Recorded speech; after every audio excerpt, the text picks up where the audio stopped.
Wanita licik ini sangat geram dengan kehadiran istri pria yang tengah diincarnya. Ia pun melemparkan gelas itu ke cermin di sana.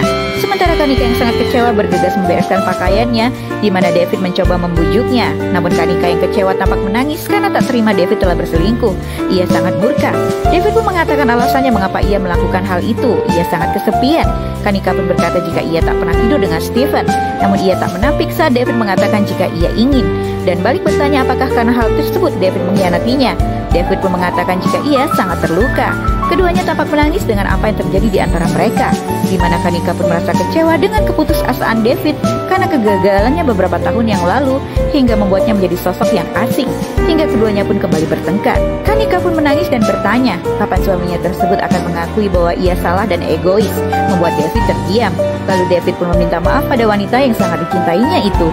Kanika pun mengatakan jika ia sangat mencintai David dan karena itulah ia tak mampu untuk melanjutkan hubungan mereka lagi dan pergi meninggalkan David, di mana Emong pun merasa bersalah karena telah memberikan tiket liburan itu kepada David sehingga membuat perselingkuhan itu terjadi. Sementara kedua sahabat Kanika pun menasihatinya untuk tak saling menghukum satu sama lain karena mereka berdua memang telah sama-sama melakukan kesalahan. Dan di lain tempat, keduanya pun ternyata memang masih saling mencintai. Dan pagi itu, tiba-tiba David menemui Tasya dan meminta maaf atas kejadian di pulau itu, di mana Tasya tampak santuy dan berkata jika itu tak masalah.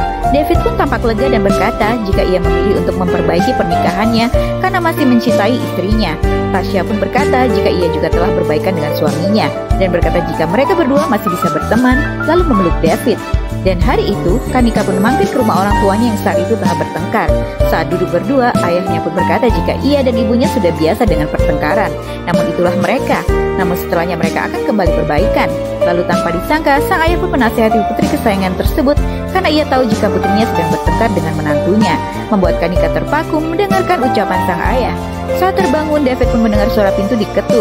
Ketika membukanya, ia pun tertegun saat melihat sang istri yang sangat dicintainya itu. Keduanya pun akhirnya berbaikan. Dan Kanika tetap dengan pekerjaannya sebagai pramugari dan kembali ke rumah lalu melepas kerinduan akan sang suami, di mana Tasya yang seperti psikopat itu terus mengawasi mereka. Kanika pun mencoba mencari tahu tentang Tasya melalui medsosnya. Begitupun dengan Tasya yang menstalker medsos Kanika. Dan hari itu, Kanika sedang mencari kado ulang tahun untuk David, di mana ia membelikan David sebuah kamera profesional. Ia tak menyadari jika Tasya selalu mengikuti dirinya. Bahkan di kelas yoga, ia pun terkejut demi melihat kehadiran wanita itu. Dan saat bertemu di ruang sauna, wanita tersebut pun sudah duduk di hadapannya seakan ingin menantang dirinya.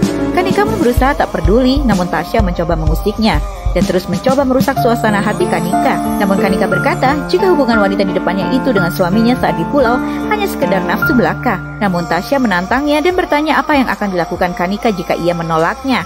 Kanika pun berkata jika ia akan membunuhnya. Lalu apa yang akan terjadi selanjutnya guys? Lanjut ke part berikutnya, tetap di Snack Video. Bikin semua beken. Patay ka na pa.